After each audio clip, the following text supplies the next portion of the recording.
Absolutely. It's a treat for everyone to enjoy and learn from. So it also looks like we have... Oh, are we starting or... Oh, we're And they're starting. off. Indeed. Both starting immediately at Link's house and getting 300 rupees. Well, that's a good start. You don't need to worry about the money to Absolutely. buy bombs. Absolutely. And on top of that, it makes the bottle vendor that much easier when you do head to Kakariko.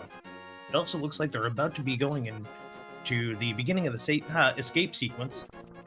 Oh, slight. Yes. Nope, no divergence at all. One of them just taking care of the guards first for reasons.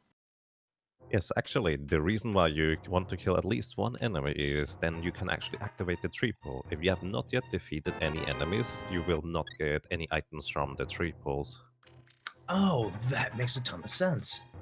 Also, speaking of things that we've randomly found, we see a heart container over at the uncle. And congratulations, we have the single arrow to beat the game in the second chest. Well, it is narrow indeed.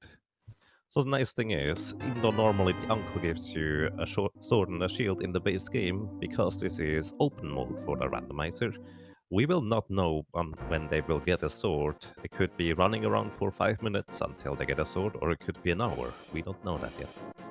Absolutely. Let's hope it doesn't take any more than, say, half an hour at most. In the meantime, they do have plenty of swordless strats that they can be pulling off from ideas of, say, the hammer, or bushes, or signs, or even rocks should they pick up any of the hammers. Or any of the hammers, I'm sorry, any of the gloves. Indeed. So EODTex, in the meantime, goes and farms some bombs. There are 2 bushes at the bottom of the grove here that have a 50% chance to have a bomb below them. Before you have any form of weapon like a hammer or even a hookshot for that matter, bombs are your only way to reliably get anything to damage enemies with or even open up, well, bombable walls in Kakariko. That's a valuable point. Also, if I'm correct, V26 does account in open mode for you to be having around 10 bombs at all times from the start of the game, even though you start off with, oh my goodness, the Moon Pearl. Well, that's a quick moon pearl, very handy. That escalates very quickly. We also saw in in Lumberjack Cave, there's only an arrow upgrade. Aga 1 may not be required. Yes. And Oh, Ether. Ether, well, some people who know a little story about a certain runner called Andy may be happy to find Ether in there. I'll have to do some researching. Unless we're talking about the bird flip or the bird toss, then I am 500% about it. Meanwhile, we're going and seeing the bomb wall. And do we get the chicken clip? We do not. Nope, the chickens today will stay in their own room. No Castlevania reference.jpg. Meanwhile, in the rest of Kakariko, we are seeing a very similar pattern. We're going and seeing what's inside of the bar. And it is a 20 rupee chest and a heart container from the bottle vendor. Yes, indeed. So EODTex already had bombs when he essentially came from the south of Kakariko, so he did not need to go and buy bombs that ThreeDucks has to buy right now. Right, which But is since they did valuable. find 300 rupees at the start in their own house, it was not all that much of a difference. At least they did have the money to buy them. It gets awkward if you don't have enough money to buy bombs and you would like to open up some walls there. Absolutely, and it would also be valuable time lost if you had to constantly backtrack. Indeed. Meanwhile, finding the red boomerang and blue mail over in the cave, along with, if I'm correct, the red boomerang? Yes, there was the red boomerang indeed. So, Meanwhile, especially early on, if you don't have any good weapons, having a red boomerang is extremely handy to just kind of stun enemies so they don't really harm you anymore, or to just stun them so you can lay a bomb next to them, and that way you can kill them more easily if you have to kill enemies. that makes a lot of valuable sense, and must be very handy when you're trying to find random item drops.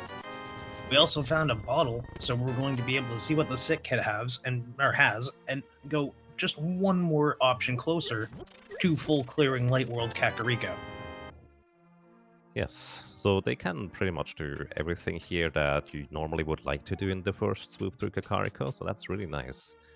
A little bit of backtracking on both players' end because one needed to go and buy bombs, the other one only found the bottle a little bit later, so he has to go on back down. Right, you are. Even so, it seems like we still have quite a parallel lineup, and we can only wait to see what happens when and if they diverge. Indeed. So EODTex goes and buys some more bombs. However, I don't think he went up to check the Haunted Grove. Not the Haunted Grove, the woods. Lost Woods. Oh, yeah, the Lost Woods. So he goes through the Sanctuary. Is he going through the north now? Because he is still not having the Moon Pearl that is laying just in there. Absolutely. Oh, we had a map check. I saw 3 on Tower of Hera, 4 at Eastern Palace, but I missed Desert Palace. Wow, I also only got those 2. So yeah, we have 2 crystals, and the last one I'm not entirely sure where that is. And he does go north, so he will hopefully go and look through the cave and also find his Moon Pearl sooner rather than later. Oh, and he kills one more enemy. There we go. Go ahead. And now it seems like we're having literally the 2 parallel lines go to the opposite ends of where the other started. A fascinating thing to witness. The crab once again only throwing down 5 arrows at a time. Which can be handy if you find the bow, but, well, they don't know where the bow is yet, so... Right, you are, and until then, it's basically just a collecting option. Meanwhile, ThreeDucks finally making the move to save and quit and go downward towards the dam.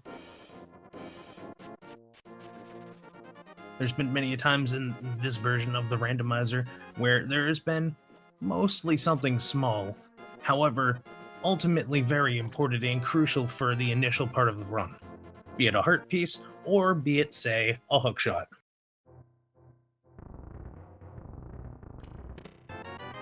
Whoa, hello! Meanwhile, the hookshot shows up. The hookshot early on, especially if you don't have boot set, is actually really convenient to be able to just hookshot everywhere, so you can, well, move around a little bit quicker. Absolutely, and with the without the boots, that becomes all the much more important. And also ThreeDucks already makes good use of it, just hookshotting everywhere. Absolutely. And only a bomb upgrade. Not as important as, say, the hookshot. Not quite. So, however, the hookshot makes the mini Moldorm cave here a lot easier.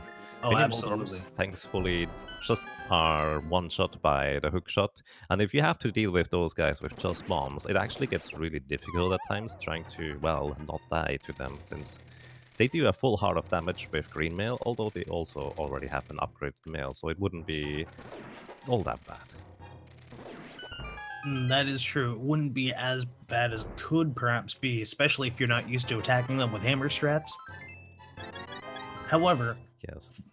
it also means that it's that much easier, and we have the glove early on. That is an excellent find. Nice. So they just need another glove upgrade or a hammer in order to get into the Dark World now. Yes, that's absolutely correct. This is going to be a very interesting quick development into where else this is going to go for the rest of the Dark World. Indeed. So ThreeDucks makes his way over to the Ice Rod Cave. A lot of people like to just kind of skip out on that because it is so far out of the way.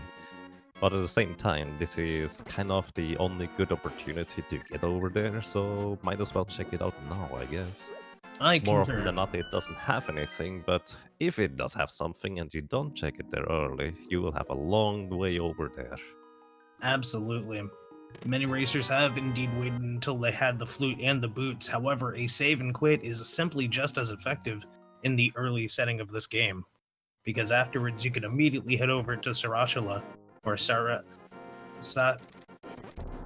can just call him Sasha. That works Sasha. too. Sasha works. Also Sriracha.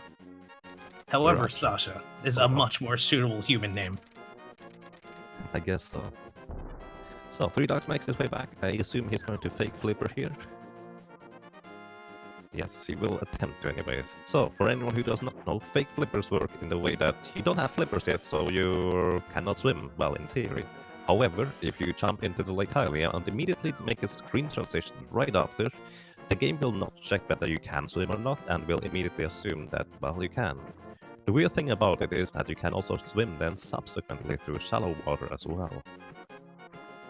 Absolutely. However, it does come with one drawback. In the event that you get hit in the regular version of this game, you will cause a screen lock unless you manage to not be moving a single bit on your controller inputs. However, in the randomizer version, if you get hit while you are moving, it simply just results in a death. This has been changed back and forth in between a couple of versions from conversation in the past, so do keep in mind, in a future update, it may come back for all we know. Yes, we'll see. So, ThreeDucks also, thanks to having the Moon Pearl, he can enter and leave the waterfall cave and just check out the waterfall. And he gets a book, the Book of Excellent Medora in there. sequence break. Indeed. So he's not supposed to have the book yet until he gets at least the flippers. So anything he can get with the book, he will essentially kind of get out of sequence. So that can or cannot be particularly useful. Indeed. However, we also just noticed that Desert Palace had the green pendant, and it appears that ThreeDucks must have been hit at one point or another, because they stopped moving and saved and quit from Zora's domain, which, when you are in the middle of the water walk, if you get hit, you are unable to move. I think it's probably because he did not have enough money in this case to actually check out Zora. Oh, you are correct. My observation had failed me. Meanwhile, we're seeing the end half of the escape sequence. Very valuable intel to have when you have the glove. Yes, I personally like to check out the Ganos Aria right there. That's gotta be Kane. Indeed. Shoutouts to, I think, Phantom Ryu, who does that. Absolutely. Impression really good. He does a fantastic version of it. To say the least. Alrighty. Next up, I assume ThreeDucks might be heading into. Nope. He is not heading into the escape sequence. He heads immediately over to Eastern Palace. So I'm wondering whether he will just check out Sahasrara himself, or whether he also will dip into Eastern Palace to find whatever he needs. It is a good question either way, because on one hand, they do have something that can defeat most of the enemies, and they're able to get at least, in this case, 4-5 chests, which 3 of them may be useful things, and 2 have a chance of being either useful, garbage, or dungeon items, which in this case for most of the runners here would be essentially as functional as, well, at least we now know where those are. Yes, Meanwhile, indeed. Old Man's Garage seems to not really have too much of value. Yes, there was pretty much nothing in there. It's also worthwhile to keep in mind that they are kind of limited in where they can go in the first place. There is one more place in the desert in Agana's Cave where they currently, at least by the logic, can go by and get one item out of it, but I think aside from Eastern Palace and the castle, this is the only 2 places they can currently check out. Further, they don't have the lamp yet, so we see EODTex, or do we see him? I'm pretty sure the only thing we're seeing is maybe their water walking animation and occasionally a hookshot. Indeed.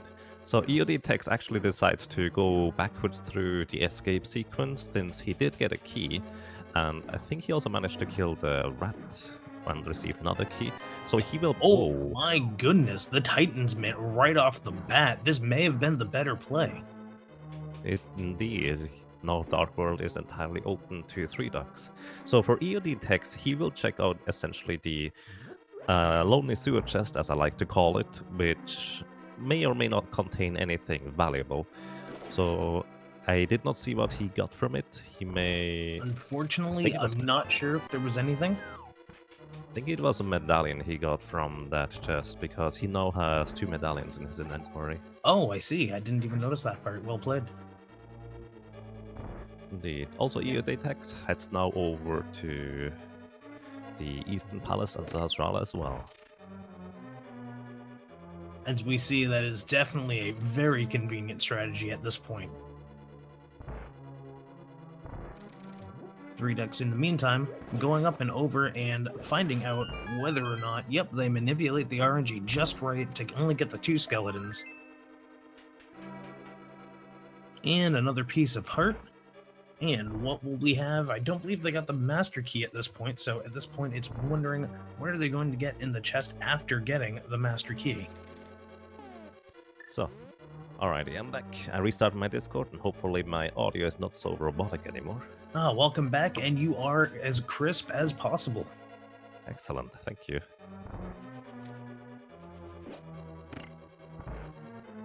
But yes, in the meantime, aside from getting the Titan's Mitts, there's been nothing but really a piece of heart to manipulation of RNG, EODTex going around to the mountain and taking the chance of going up there to perhaps find something else of value.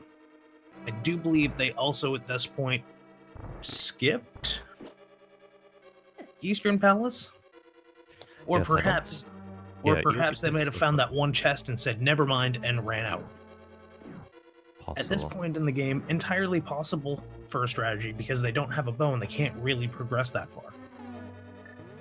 Indeed, you can only get to the boss once you have a bow, in this case, in Eastern Palace. And there's the big key for ThreeDucks who went through dark rooms. So for anyone who's not aware, if you do not have the lamp, you do not actually get a lamp cone in the dark rooms. So you are kind of stuck with not really knowing where your character is or where you're going. EODTex made it in the dark up Death Mountain and rescued the old man along the way and just gets 20 rupees for his efforts. And inside of the big chest was... okay. I unfortunately missed it. It was actually burrito, or a map, so to speak. It apparently seems like it was dinner time for ThreeDucks. Yes, indeed. So, EODTex will eventually have to go over to, well, Eastern Palace, unless he finds something worthwhile up on Death Mountain, which I think he now checked. Oh, he can still go over to Eastern Death Mountain since he does have the hookshot. Yes, so he will very get convenient. 7 more tests there, which is technically a sequence break since he did not find the lamp yet. That is very true. It is a sequence break indeed. But I think at this point we can nail down the location of... actually, no, we cannot. I wanted to say we can nail down the location of the lamp, but the second glove was available without having to go through dark rooms, so it could be pretty much anywhere we have access now to in the dark world. Absolutely. And that is going to be the question. Where are we going to find the lamp first? Now, considering that we did have the hookshot, that does mean it could be in Eastern Death Mountain, except we have a sword instead. A nice relief. And the start of finally getting all of the items required to go and defeat Aghanim. Yes, indeed. So a sword is extremely handy to have, because finally you have a reliable source of actually, well, killing enemies. Even though it's just the basic fighter sword that doesn't do a whole lot of damage, it's a sword that allows you to actually hit enemies. Sorry to cut you off, but silver arrows over in Death Mountain. Silver arrows extremely useful once you have the bow, but they need to find that one first. Oh, absolutely. But it does mean by the end of the game, they're going to be having a much easier time not only conserving arrows, but taking care of Ganon, because even though all of the racers should be preparing for a silverless Ganon fight, it is always very convenient to accidentally find that on your travel. Indeed. It's not just convenient, but also a lot faster if you find them for Ganon and also various bosses that are just kind of getting one-shot by it. That is very true. Most of the bosses, except for, say, Mothula and, if I'm correct, Moldorm. And Blind. And Cold Stare. Oh, wow, and Cold Stare, you're right. So, not as many as I thought, but most of the bosses still getting taken care of very quickly with a silver arrow. Oh, we have another bottle. This time it's full of blue juice. Blue juice, the best juice. Refills Oh, magic and health to 4. Very convenient. absolutely. Super Also, convenient. that little pot ThreeDucks just right to hookshot there. There's an anti-fairy below it, and for some reason you cannot hookshot that. I don't know why. Yeah, I always found that to be the strangest thing. I've yet to try to hookshot any others to see if that is just simply a hard-coded solid object, or if that is true of every anti-fairy. That's true, I should try that with other one of those as well. So, it's also worth noting, ThreeDucks does not have a sword yet, so his method of fighting blind currently I think is limited to the King of Samaria. You are correct, and that is going to be an entertaining fight as always when seeing someone use Kane of Samaria strats.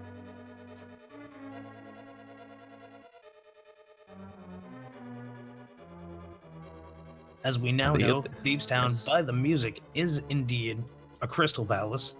And if I'm correct from seeing what chat says, they saw that 5 and 6 were collectively Turtle Rock and Ice Palace. Well, then we will at least see both dungeons. Personally, I really like Ice Palace, but I feel like I'm one of the few with that opinion. I know the feeling. Ice Palace itself does seem to have a mixed bag of emotions for most of the runners, myself included. In some cases, it's very fun. In other times, when you don't have boots especially, ice physics. That's all you have to say. Meanwhile, Yes, ThreeDucks is actually heading over to Senior Frog to make sure to show them a very fun trip around a section of the Dark World of Hyrule, or Hyrule. Yes, unfortunately, he will notice very quickly that he cannot actually do the digging game because Alec Baldwin does not like it when something is following you. After all, the movie Tremors didn't have any frog characters in it. Yes, indeed. Also, chess characters for that matter. Oh, that's a very valid point. I think in the newest logic, that was not the case in previous ones, where you actually can get the little frog to follow you and also then save and quit back to the light world, and that is, oh wow, the fire rod right there. Sweet. Everyone likes the rod of mixtapes. Mixtapes. Wow. They're straight fire. Nice, I like it. Thank you. But yeah, you're right. You could, and I still believe you can, in fact, save and quit with both the Purple Chest and Senior Frog to turn them back into the Breadsmith and have them walk with you right back over from either your house or the Sanctuary over into Kakariko. Indeed. In previous logics, it was required for you to have the mirror in order to do that, because you could not save and quit with them, but in the current logic, you can save and quit with them, so, well, the mirror could be right at the blue chest or when you bring the smith home. Which makes it pretty slow to actually get that mirror for that matter, because, oh, the boots, wow. And a sword upgrade. Sword. And Fisher Price, my first shield. Hype Cave actually returning to prove its name to be pretty decently hype. Yes, indeed. That was really hype there. And sword upgrade, especially the first sword upgrade for ThreeDucks, is extremely valuable for him. And also boots just kind of makes the overall go so much faster. It's really awesome. Absolutely. And you can save so many precious seconds when you can't hookshot something, but you can sure dash right across the screen. As we're seeing right now, in fact. EODTex finally heads over back into Eastern Palace, where he will find his glove, and then he will also finally have access to the Dark World as well. Very nice. It'll be good to see them grabbing that. Meanwhile, the Breadsmith gives you the bow. Holy smokes. Wow, ThreeDucks playing this logic like a fiddle. Yes, he is making all the right decisions, it seems. It's pretty amazing, actually. That's surprisingly impressive. That is some stroke of luck that you don't often see. Indeed. He also now has full access... Go ahead, sorry. He now has full access to Skullwood as well, thanks to having found the fire rod just earlier, so he could complete that, although it's a little bit dicey to try and do that with just a fighter sword. That is true. He does, however, have a blue potion, so it could be alright. They also do have the Fire Rod, which does mitigate a lot of the lack of damage a fighter sword does. So that is a plus if they ever are able to conserve it while maintaining the amount of hearts that they have. Oh, ThreeDucks goes down. This is a very tricky room if you try to walk through it. He does have boots, but he seems to be more comfortable just walk. Interesting decision to go and grab the chest before going to the other room for the other chest. Yes, sometimes you find the small key. Wow, the flippers here, right? Sometimes you find the flippers. He does have a small key, so he can just straight up walk outside there. The chest in the Unfortunately, he bottom just right used the room small here. key. Yes, the chest in the bottom right room always has a small key in it, so you never need to check that if you can avoid it. Yes. And sometimes avoiding it is absolutely fantastic. Oh, barely being a little too low. Not being able to account for the 1 or 2 pixels. Oh, there it goes again. I think he is going the, let's say, regular way around now. That bomb jump can be tricky because you don't have a whole lot of room to set it up. Yeah, no, it is definitely on the frustrating side for sure. Especially when you're not used to it. Indeed. Thankfully they do have the boot, so it makes it a bit easier, but you still have to time the bonk into the wall well properly, otherwise you just kind of, well, bonk and then the bomb hits you after you land again. Yes. And that only becomes so effective so many attempts before you just realize you're wasting more time than if you literally went out by then and went the vanilla route. Indeed. So, from what I can tell, Swamp Palace is a crystal, and so the flippers are absolutely required in order to beat the game. Plus, Yes. actually, now that they found the flippers, they would have access to the Book of Pandora officially. Oh, that's right, they would. Which then brings up to the question, at what point would they need the book for this very specific area? Or any other areas that require the book afterwards? Because as we know... Oh, another sword upgrade! Wow. The seed being very generous. Yes, indeed. So, we know both items now that were in Skullwood, so he can just head straight for Mothula since there's going to be no other item or no other purpose to being here other than to just defeat the boss and get a crystal from it. No, absolutely. And on top of that, it makes memorizing how many items you get per stage, or in this case per dungeon, makes routing for the racers that much easier. And that much less stressful, especially when you already are focusing on full clearing to go into go mode. Indeed. Oh, ThreeDucks gets grabbed. Oh no. Oh, Ceiling Masters. Gotta hate them. Yes, sometimes it's nice to just transport you outside, but most of the time you don't want to get grabbed. Absolutely. Although sometimes when you don't have a mirror, it is a very fantastic way to get to the beginning of the dungeon. Indeed. Especially in situations like this, you have 2 hearts, and you will have no magic. Oh, ThreeDucks using the boomerang to stun those mummies, the Gyptos. Interesting enough, you cannot actually stun them with the hookshot, but you can stun them with the boomerang. I've never understood... Oh, and press F to pay respects for our fallen comrade. Yeah, fortunately, with the lack of magic, on top of that, the lack of health, it makes it a lot more easy to just die, farm the magic again, and then keep going. Yes, you can either die or you can get transported out by the Wallmaster here as well in order to respawn those little magic pots. Yep.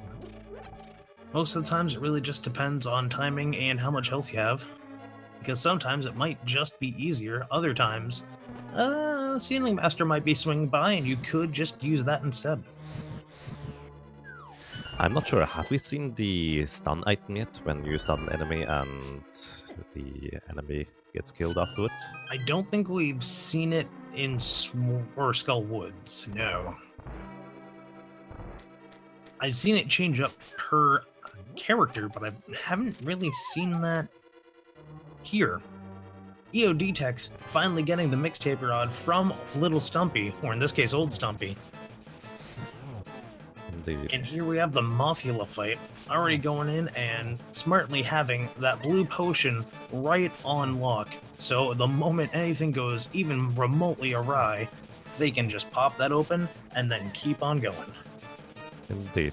Currently, he has Blue Mail, so everything at Mothila does exactly 1 heart of damage, which is worth noting. And he plays it safe, just uses that blue potion, switches immediately to the Fire Rod, and now he can just lay waste to the big Moth. Well, that is, if Moth is not too close to the spikes. Nice, he got it.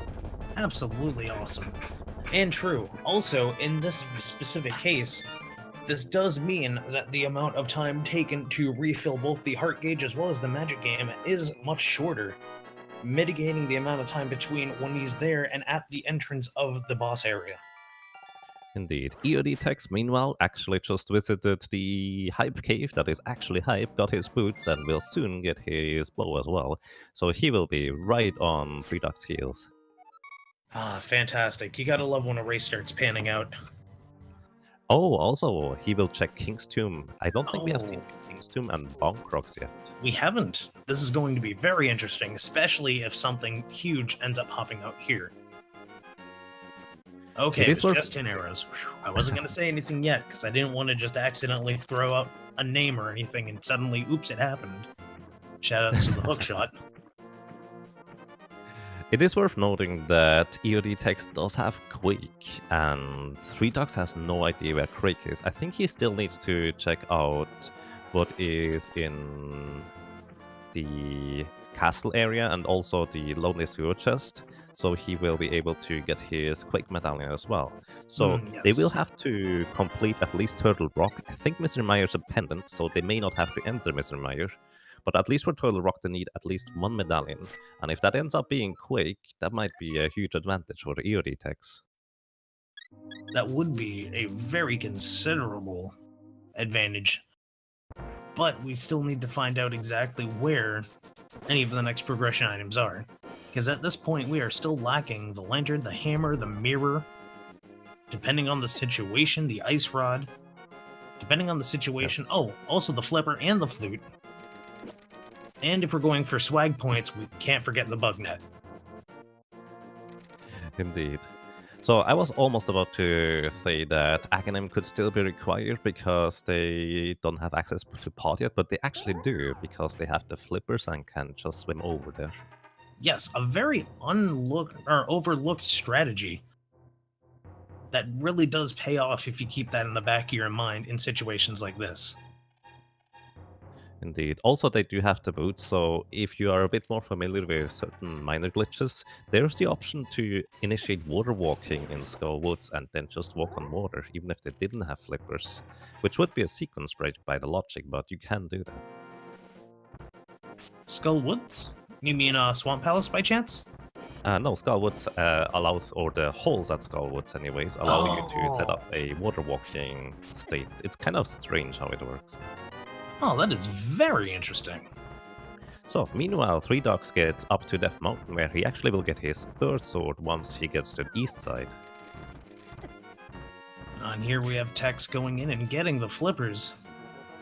And we're about to see, as you just mentioned, one heck of an upgrade for ThreeDucks' sword.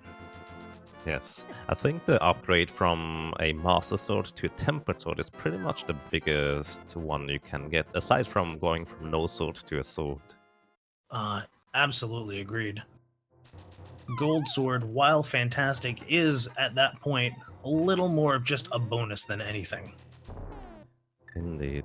So unfortunately, you can't bonk into that wall where ThreeDucks just tried to bonk into. A valiant Not a attempt, bonk wall. however, unfortunately not the case. You can, however, bonk across from the wall if you're trying to get back from the big chest. Yes, indeed. Bonking is very useful, so boots are not just a tool to go faster, but they also bring you to places where you otherwise couldn't necessarily go.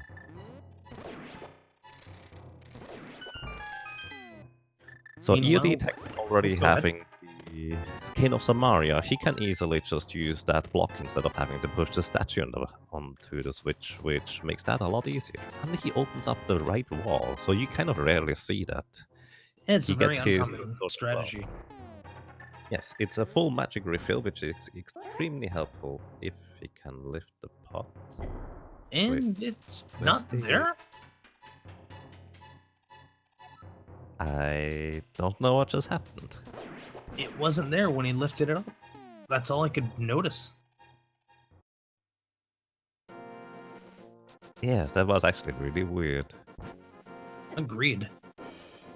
So, ThreeDucks, he checks out the floating island continent. It just happens to be something that is not worth his time. And I don't know what happens if EODTex full magic pot there. Now he has it, and that's the normal case? It should be. I'm not exactly sure what happened, but nonetheless, it's very fortunate that EOTex was able to go back and grab the magic pot itself. Indeed, preparation for the moth fight. So, with the tempered sword, moth is significantly easier already, but having just a ranged option of the fire rod is definitely extremely helpful. Plus, you need the fire rod as well to get there anyways.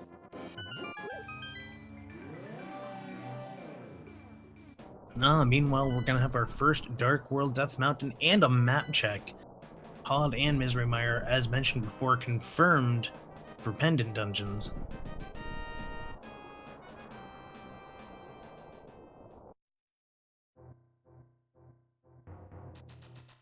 I like the strategy that EODTex just used for dealing with all those mummies. Just fire them all up and then light the torches along the way.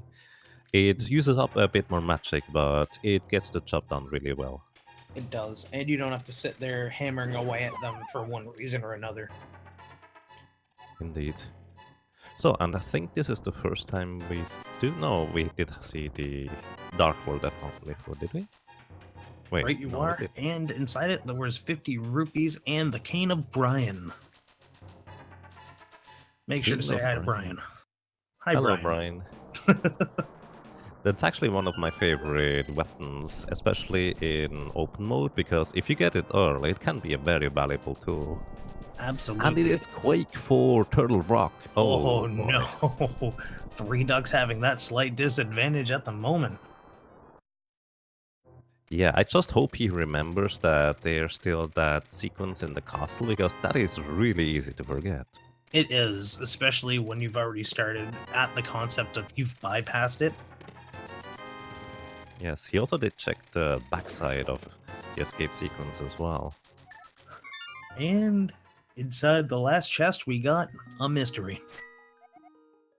Yep, I did not see that either. Nope, it unfortunately, it took a moment to catch itself up, and then the next thing I know, save and quit. Okay. Oh, and he immediately heads into the palace now. I think he may remember, excellent. so that's good. It might have been a chosen routing decision that they made to check out the rest of what they could before going back into there. Yes.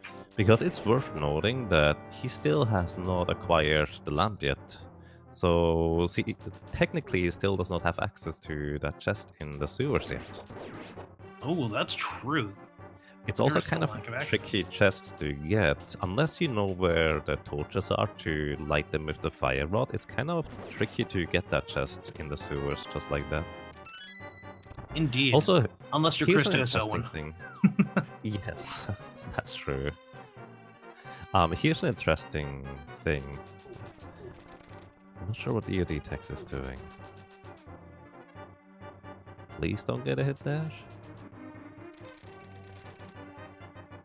Ooh, an interesting strategy to go and use the hook shot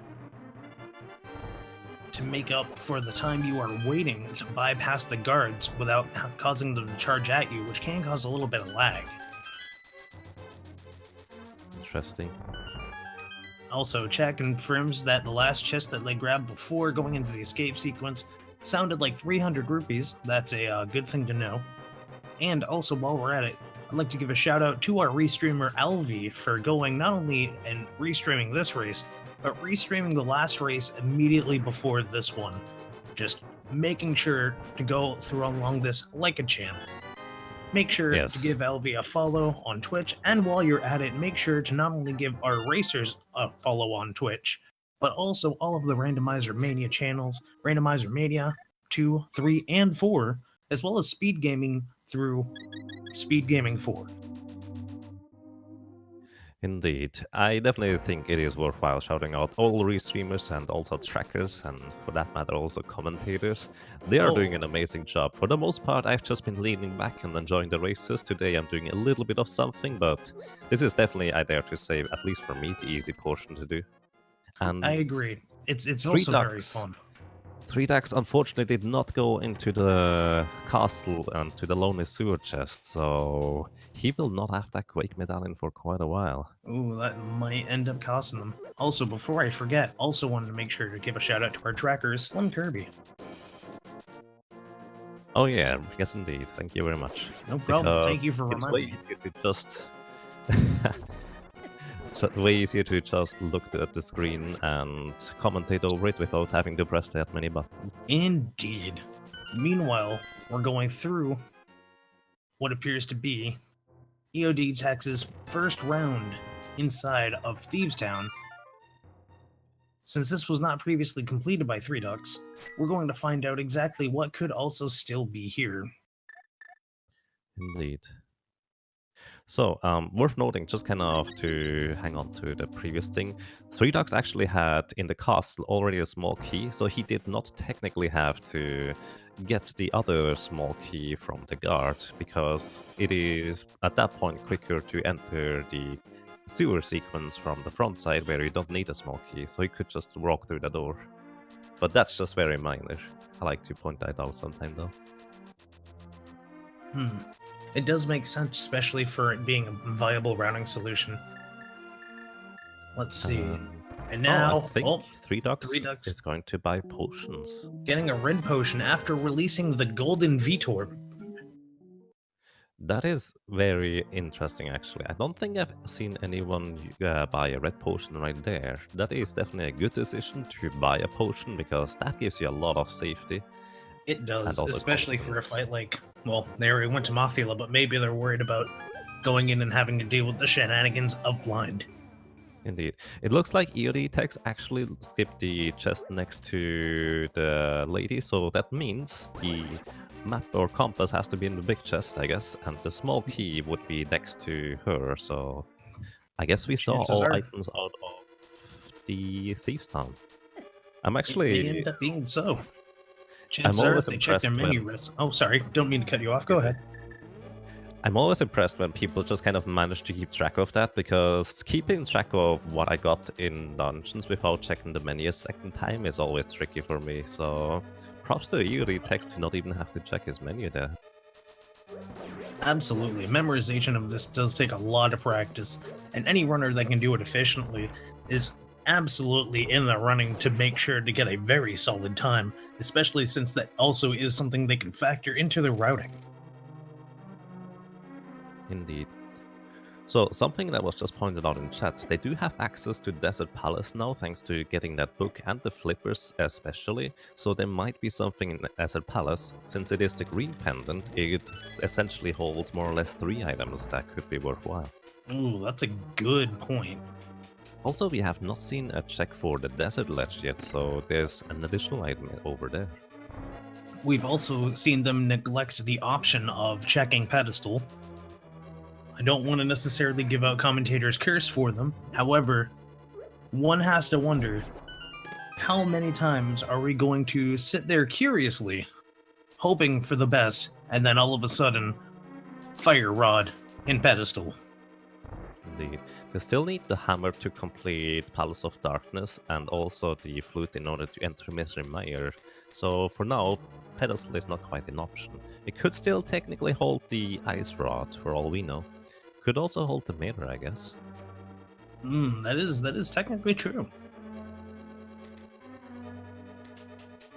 So the chances for pedestal are not that looking good anymore, but they are still there.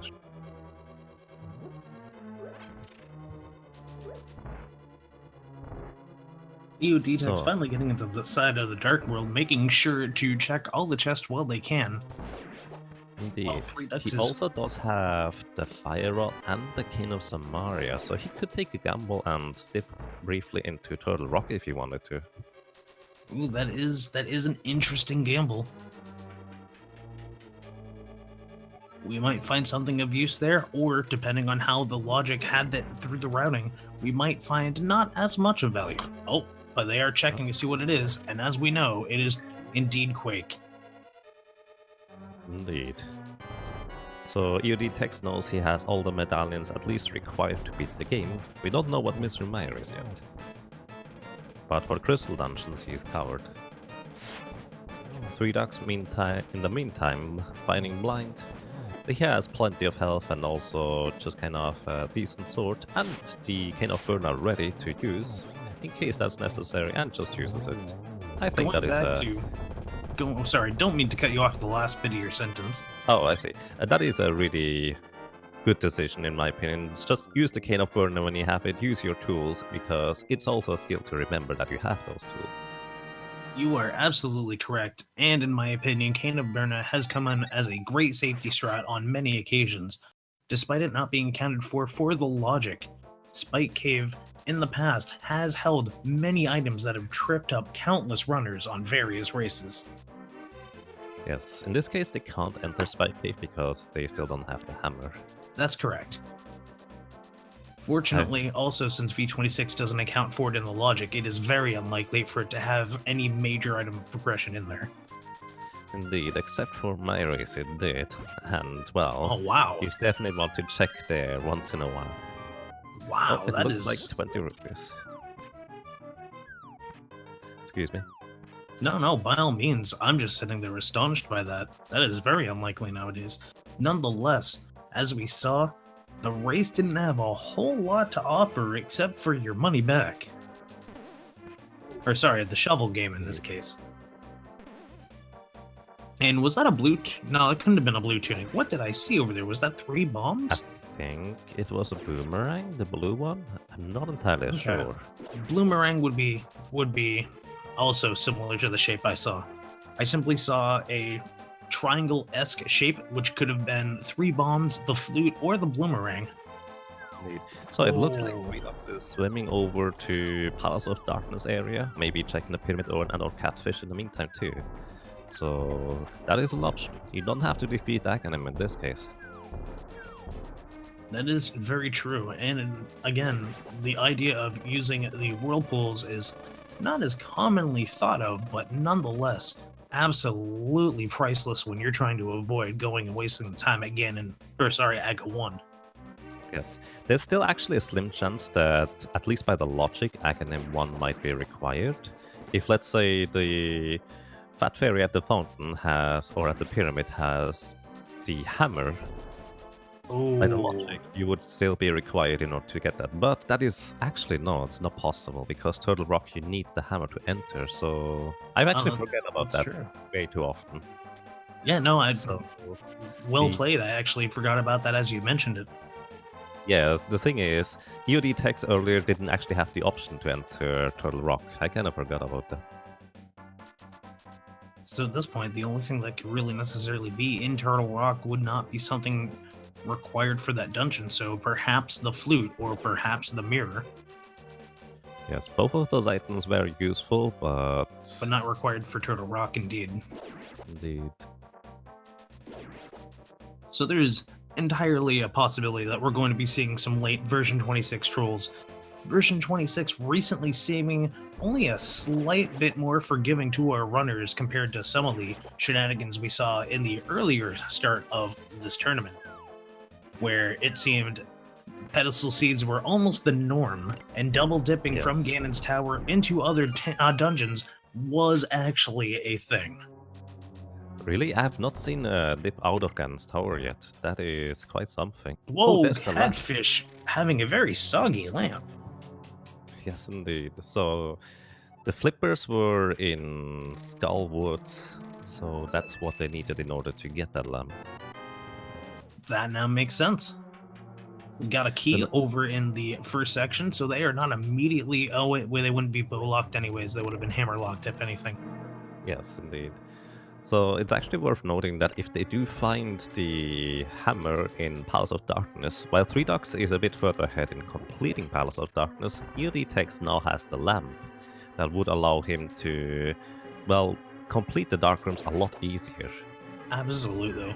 Especially if it ends up being just a slight bit of a troll for the RNG with those little turtles, causing much more problems when you're not able to see them, and if they just start moving forward and you just maybe not account for it appropriately with the fire rod shot. Yes, hitting the torches with the fire rod, even though it's really handy to have it, can just be really tricky. And since those turtles are not affected by fire shots unless they are flipped on their back, it makes just the most frustrating moments to find out suddenly the lamp you thought you lit got hit by a turtle instead. Yes, indeed. So it is actually worth noting, ThreeDucks has neither the mirror nor the hammer, so if he goes through the right side, he will either have to backtrack very slowly or death warp out of it. Oh, that is going to be a massive amount of time. Indeed. Well, no, they could have. Oh yeah, this is unfortunate thing that we've seen in a lot of routing. People going and accounting for certain things and not realizing that other parts of the palace might account for other problems. So this is either going to be a very slow Palace of Darkness, or it's going to be a very half-completed Palace of Darkness. The Ice Rod. Wow. Oh boy. Wow, remember when that was easier or not easy to find before version 26? Yes, I do. And now it's just kind of, hey, here's a randomizer rod. That always feels nice. And we are seeing a half-completed Palace of Darkness. Ooh. That So could be a very really big risk. interesting. Yes, indeed. He did get the ice rod, which is good, but he's still lacking the hammer to get really anywhere. That is Three true. Ducks. However, wonder where how many he's going items from did they here. acquire? Because if I remember, I thought I saw 3 keys. There was Yes. 1, 2, 3, 4, 5 chests, perhaps? So, unless if one of those was specifically a dungeon item, that would mean they did pick up all... No, they didn't pick up all the items. They only picked up 2. And I believe Yes, there's 5 items total. Oh, jeez, I keep forgetting there's literally 5 items in Palace of Darkness. That is a massive amount of items. Indeed. So, ThreeDucks in the meantime finally heads over to the desert. They had access to that for a while. Yes. He did not check Bombos tablet along the way. So I'm Ooh. curious whether that might be something too. That is easy to forget right up there. It is.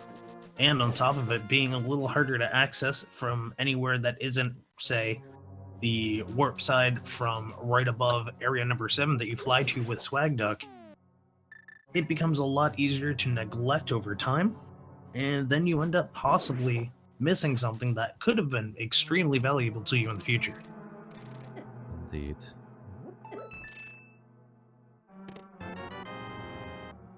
So EODTex gets his ice rod, so he will at least have that, and let's see what he is going to do. Oh, and we are seeing the inverse decision. We are seeing a backtracking with the boots. Oh, No, we're just not. We're trying seeing a death warp instead. Yes, indeed. So those spikes always do 1 heart of damage no matter which armor you have, and bombs or any enemies would only deal half a heart, so this is the quickest thing he can do. A very convenient thing to have right there, especially since it just brings you right back to the start with more HP than he had at that time. And now we will see more chests in Palace of Darkness. We also saw a heart in Desert Palace, so there's only 1 more item in here. Well, aside from the green pendant item that may or may not be useful. Yeah, that can always be up for debate. Oh, Ooh, and wow, the the hammer. hammer. Wow. Oh, that pays off great. That paid off in spades. Does that mean he's in go mode? No, he's still Almost. He's missing the better. lamp, which is not, Well, again, required, but definitely very nice in comparison. Also, oh wait, oh no, the yeah, flute is technically turtle not rock required, is it? medallion. The flute is not required in this case, but the mirror is in order to enter swamp, and he does not have the turtle rock medallion yet, so he cannot Ooh, open it. that is a very good point. I did miss the Turtle Rock medallion on that screen. Meanwhile, we have the You- master key. We're going to see what the remaining items are in keep wanting to say Turtle Rock because I keep thinking of Helmasaur, but no, it's going to be Palace of Darkness.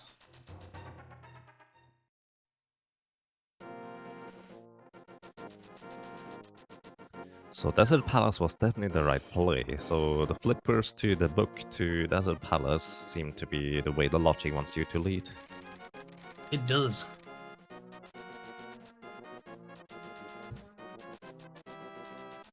And I know we've seen Light World ThreeDucks. I'm pretty sure we also saw Dark World ThreeDucks for Eastside Death Mountain, all except for Turtle Rock, if I'm correct.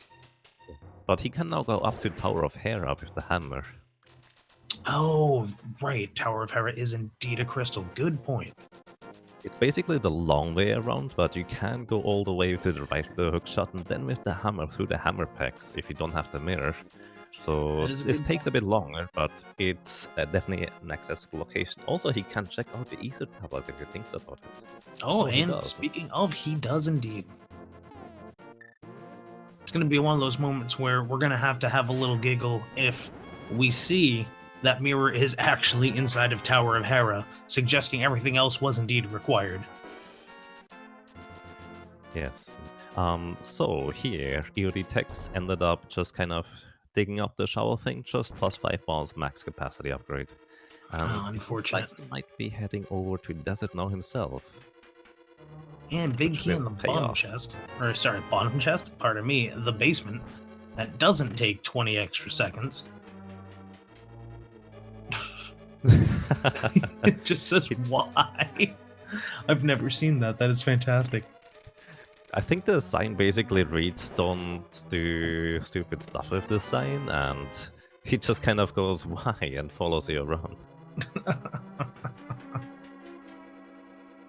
EODTex going to be very happy when they have the hammer. That puts them only one item less from Go mode. Meanwhile, we still have at least 2 in the case of ThreeDucks.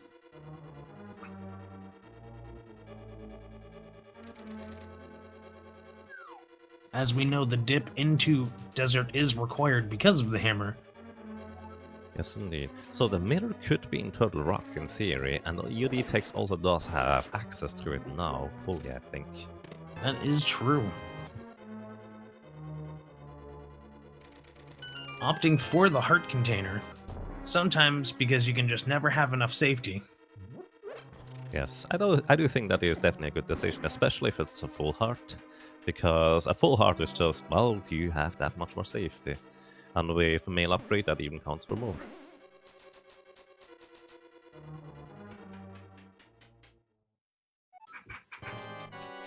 And here we have Troll Dorm number 1. Typically, arguably, the bigger troll, and I say that as ThreeDucks gets bonked right off. Commentator's curse. He's a real big troll right there. He just kind of bonks you all the way sometimes. It's been debated in previous rounds in this, or not rounds, but previous matches in this tournament. But many of us are convinced that Troll Dorm 1 is actually the real champion of the tournament, considering how many falls people have experienced due to this extremely obnoxious boss. Yes, indeed. Alright, he got it on the second try. And gets And the mirror. mirror was Wow. I'm sorry, I have to laugh at Wow. that. Because I said that earlier, all facetiously, and go figure, the long way was required to go the short way for Tower of Hera. Yep. The commentators, well, Blessing? I think so, yeah. So, EODTex, ThreeDucks, excuse me, just needs the medallion and he could be off pretty much. Indeed. And we're going to see a check into Spike Cave. As you've known and I've just found out today, this is also never a bad check in V26. Yes, indeed. Especially if you're just right here, might as well do it. It takes a bit of a... It's an investment, kind of like checking out Quickfish, but the safe thing to do is just checking it when you are in the vicinity anyways. And all things considered, considering how many dungeons they have left, they could easily route to everything else and then finish off with Turtle Rock, completing the ideal option for routing right into Ganon's Tower. Indeed.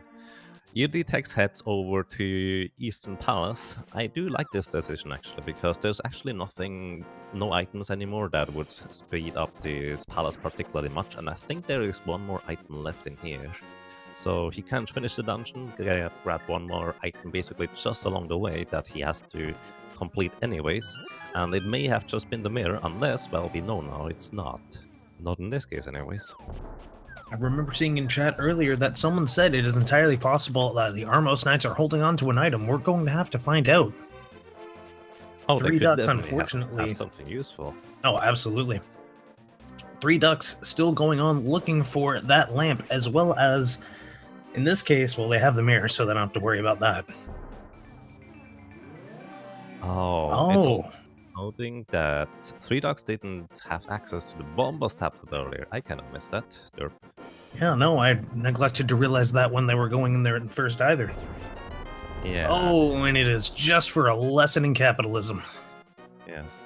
The thing is, we know where the item is he needs to get, and he has so many options now where he can kind of chain together many items that is almost too many options. That lonely sewer chest will probably go unchecked for quite a while, if he even remembers it exists. That is going to be quite a gamble. Meanwhile, Silver Arrow's just taking care of those red Igors like nobody's business. Yes. Speaking of arrows... Excuse me, go ahead. No, by all means. Speaking of arrows, arrow upgrades in Aganev's cave. Indeed. So, alrighty, the item in Eastern Palace was just 20 rupees, but it's a crystal that is required anyway, so worthwhile to check. Of course. Also noting those Igors are the reason as to why you have to have the bow in order to get over to the boss. You can defeat the Armos Knights by just swinging your sword, but you have to have the bow in order to defeat the red Igors. That is true. It is nonetheless frustrating, however, still all required. Indeed. Looks like EODTex immediately heads over to finish Palace of Darkness right after, which is definitely also a good choice. Absolutely. Surprisingly enough, I'm not sure why they didn't head over there and mirror it out to Eastern Palace first to only return, but maybe everything in hindsight is indeed 2020. Well, especially if you don't have the mirror yet. He has not been in Tower of Hera. Oh my goodness, of course. I'm sorry, I keep forgetting that the mirror is still something yet to be found. Yes, well, we basically as the commentators, it's just easy to forget that one hasn't done one or the other thing, I feel. Because that has happened to me now as well. Memory randomizer. Indeed. Oh, ThreeDucks goes into Swamp Palace, which... Well, it's a required dungeon. There are 6 items in here, so the chance that he would find the missing medallion right in here is actually pretty decent, at least from a routing standpoint. Well, I hope you at least find something else that would be useful. We can hope, for sure. A bonus would be, even though not necessary for what seems to be either of these runners, red mail. That is never necessarily a bad thing, especially when we get to the Ganon fight. Indeed, red mail or an additional fairy bottle. Yeah, that would be good. Even a safety item such as the magic powder would be fantastic at this point. Indeed. Even though it would also be tempting to check it as a fetch quest. Yes, indeed. It's actually interesting, in my opinion, that ThreeDucks does not go and head over to Palace of Darkness earlier now, because he does still have those checks in the backside unchecked. So he would have actually a lot more to check out in Palace of Darkness too. I also don't think he has found the big key in there yet. While it's entirely speculation, it could be possible that they are not comfortable with Dark Palace areas not being lit. Oh, that's true. That's true. He does not have the lamp yet either. Eastern Palace that is very happened to me simple just now. because for the most part, it's a couple of straight lines. When it comes to other things, it might be as simple as, oh hey, I read up this one thing. You turn left, you press the A button, you press down, you open up the skull jar, you use Kanasamar, you're done.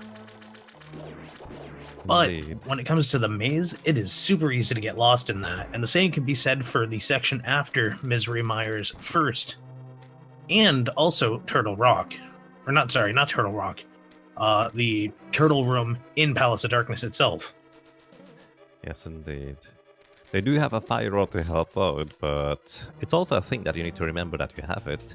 It's actually kind of... I saw it in just an earlier race where 3 of the 4 runners that had the same seat actually forgot that they had a fire rod to make the Eastern Palace room way easier.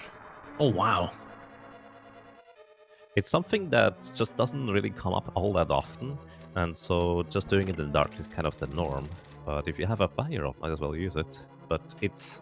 Once again, it's a skill to remember that you have certain tools. That is a good point. And meanwhile, we now have the red pendant, finally acquired by defeating King Helmasaur, who dropped mostly nothing of too much importance. Oh, that's right. That's one of the mistakes I always make. It's just kind of, oh yeah, that was a pendant dungeon. Even though the boss had an item, it's still a pendant, so... Yep. I think it's like the time investment. Yeah, that time investment is definitely real. And unless you make the count appropriately, you still end up having to track back and forth. It is worth noting that neither of the runners necessarily knows that the item they require is not on the pedestal. That is also very true. There's a lot of lack of intel on this seed, which, as we all know from our own experiences, running is definitely a lot of execution, but also a lot of intel. Speaking Absolutely. of which, we now have something else, the map. Yes, we know where stuff is now. So EODTex seems to head over the long way around to Tower of Hera now as well, so I think he might be heading the right way now. That Unless does he seem goes that into way. Turtle Rock first, which... Wait, At this point, it could be either option, the because thing they is do that- have the hammer. yes, he does have the option, Oh, but in his Tower of position, Hera it I is. would... Indeed, I would go over here first because he does not have the mirror, so he could not mirror back to do Tower of Hera right after. So doing it this way around actually makes more sense. Oh, And also actually, support. it really does, though. Because then, after they get the mirror, they're all set. They can just go in and then they can come back. And they wouldn't have to worry about... Well, in this case, they wouldn't be able to mirror from Turtle Rock over, then complete Tower of Hera, because mirrors at Moldorm. Indeed. In the meantime, ThreeDucks heading to the north side of this room here, which worthwhile noting that if he found something worthwhile like another sword upgrade, he actually does have that kind of as a little advantage over EODTex, since he probably will not go and check those chests anymore. That would Since be mirror true. is his last item. ThreeDucks deciding after finding the Master Key to go back and give the big chest a shot. Could still have a worthwhile item. Oh, absolutely.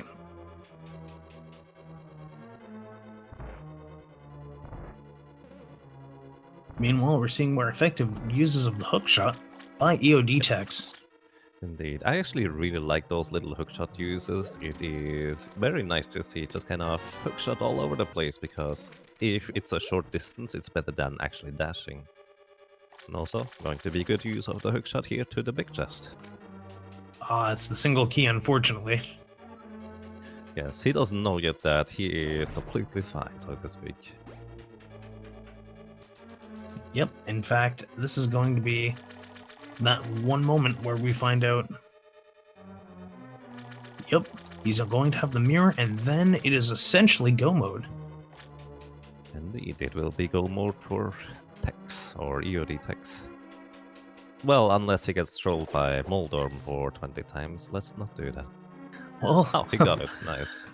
Apparently we were both wrong in that assumption. Trolldorm 2 will have to see if it can indeed troll harder. Indeed. Oh, by the way, I kind of missed that, but ThreeDucks does indeed have the red mail now. Oh wow, you're correct. I totally missed that from the big chest as well. And Tex is now in go mode, so all he has to do is finish up the dungeons as quick as he can, and he also makes a clever routing decision to go to, I think, Swamp Palace first, because if you finish up Turtle Rock at the end, he will be basically right at Cannon's Tower. Absolutely. So that makes a lot of sense. The routing is very efficient. In that case. Oh, they also have to still do Ice Palace. Oh, that's right. Although, admittedly, Ice Palace in go mode, as any experienced runner would know, would love to have that happen because it is very much learn the bomb jump, beat the boss, get out of there as soon as you can because nobody likes ice physics. Yeah, the ice physics are very trolly. At least they have the boot, so it's not too bad. Very true. My empathy to anyone that has to complete Ice Palace without the boots. Yes, indeed. Which, unfortunately, recently happens more often than not, since boots are so rare, it feels. Yep. Be it in Ganon's Tower or behind Trinex on a pendant seed, or a pendant dungeon.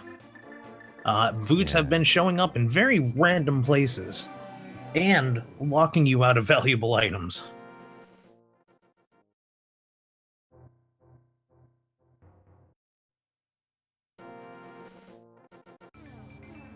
We're seeing ThreeDucks go and check that mirror cave, and as they also found out, nothing of value was lost by going in ignoring it.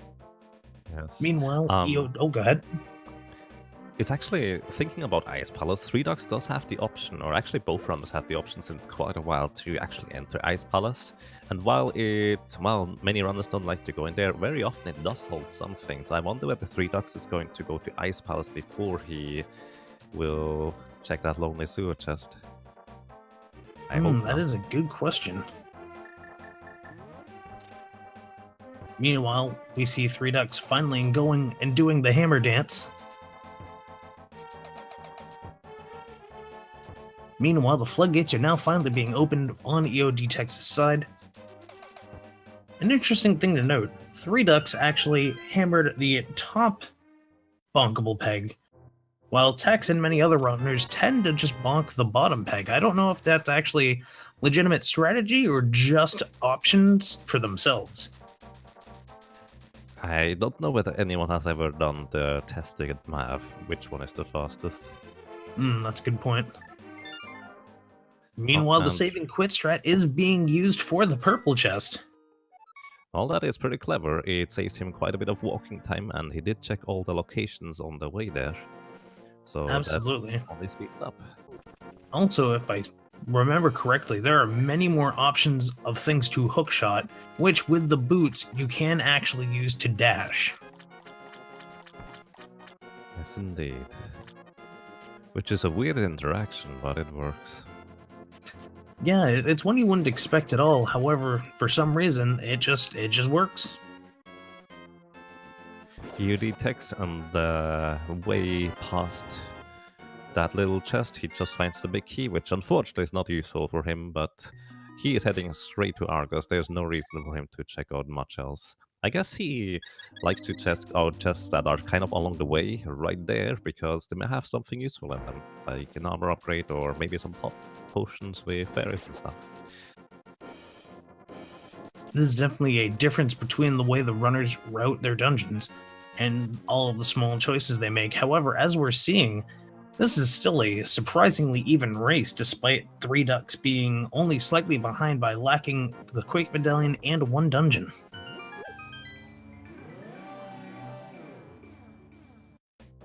I wonder where ThreeDucks is heading to now. That is a good question. You have to wonder what the thought process is when they've checked so much. He's heading over to the cave behind the grave now, since he does have the mirror. Hmm. That would make Little does sense. he know, little does he know that the mirror locations are all going to be not what he's looking for. Especially at this point.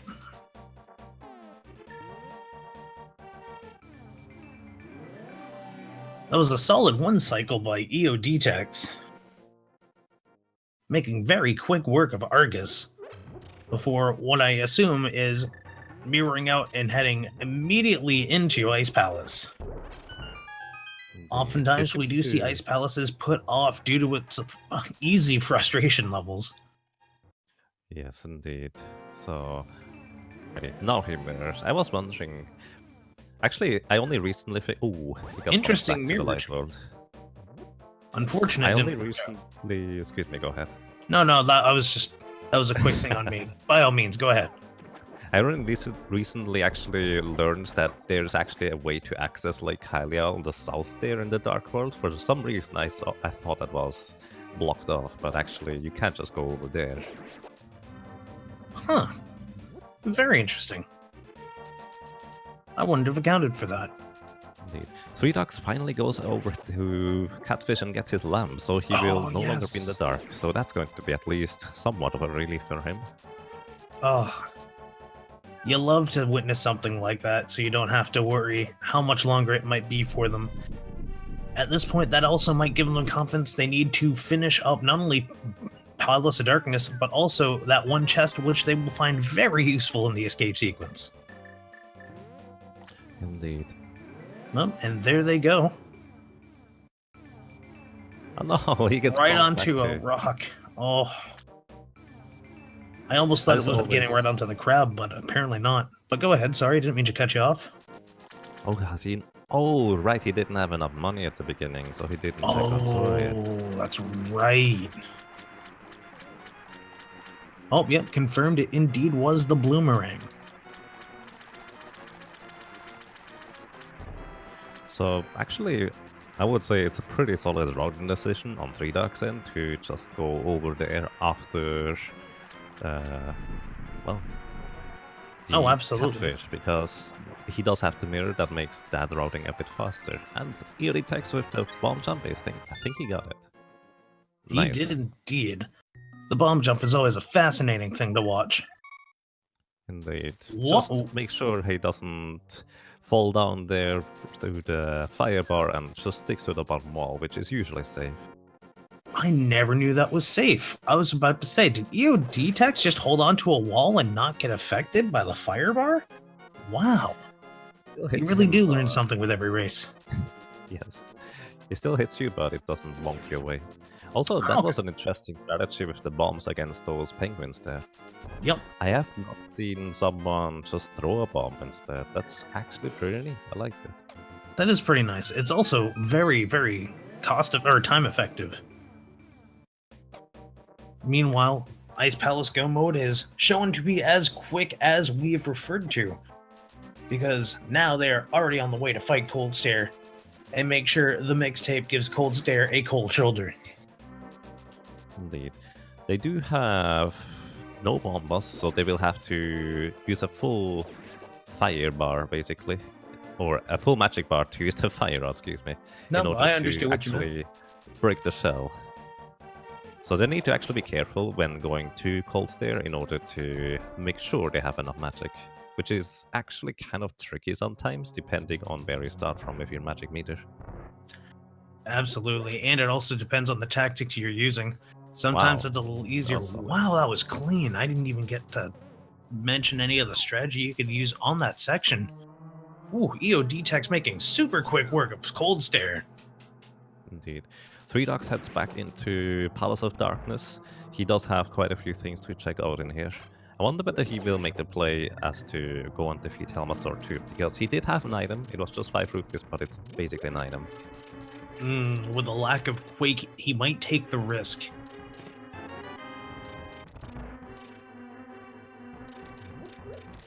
But as expected, now with the Lantern, they've become much more comfortable in tackling things such as Palace of Darkness.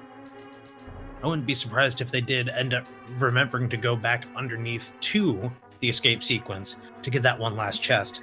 It might take them a few attempts. They might go to a couple other places first, but that may be on their docket. I certainly hope so. And as do I, for the sake of a very close race. Meanwhile, EOD taking the relatively quicker method and the only real way you can't get up there quickly, at least. You could end up going in from the Dark World up first, but that does take extra time. And let's face it, in a race, you don't want to do that. Yes. Actually, he also needs to still open up Turtle Rock, so he needs to absolutely. be in the light world there. That's something I've forgotten before too, so that can happen. Oh, we've all made that mistake. There's no doubt about it. Also, fun fact, for a long time I didn't know that those hammer pegs, you actually have to do them in a specific sequence. I was not aware of that. I just always did the same and wanted to change it up once, but, well, that doesn't work. Yeah, the first time I've seen people play the randomizer, the next thing I know, I see someone in chat go, I thought the order of those pegs would have been randomized. Nope. Thankfully they're not, otherwise you just kind of see someone get up there, do the wrong order, get up there again, wrong order, and then finally get it. The real definition of hell randomizer is, what are the sequence? You gotta go and fight the most obnoxious sequence first. Indeed. Meanwhile, we get a shield upgrade from the first chest in Turtle Rock. Just one more shield and he will be shielded from the laser bridge, which can be really handy. Oh, it can be super handy. However, fortunately, they still also have the Cane of Burna, so Brian can come in as another effective safety strat, not for just the room right above us. Oh, and taking a fall. Fortunately, it still only does 1 heart of damage. Indeed, it's so easy to just kind of walk off as soon as you used kind of Samari if you were just a little bit too far away. That is very true. It is very easy to even just have a moment where you're not super focused on exact positioning, and the next thing you know, suddenly, oops, you're falling down and you lost a heart. Indeed, he still has plenty of hearts left, so he should all be fine there. Absolutely. Also, excellent use of the hook shot to not only avoid damage, but you also get up to the skull pot that much quicker and avoid a second spot of damage. Indeed, while you're hookshotting, looks a bit weird, but you are completely invulnerable to all damage. So you can use that to your advantage. It is one effective safety strat in the event that you need to avoid getting hit by something. Indeed. Speaking of hitting things, the next thing I know, ThreeDucks just took everything in that room and made quick work of it over into the Armos Knights, and I believe we are about to see some cleanup work to be made. Indeed. And oh, almost the perfect quick kill on that.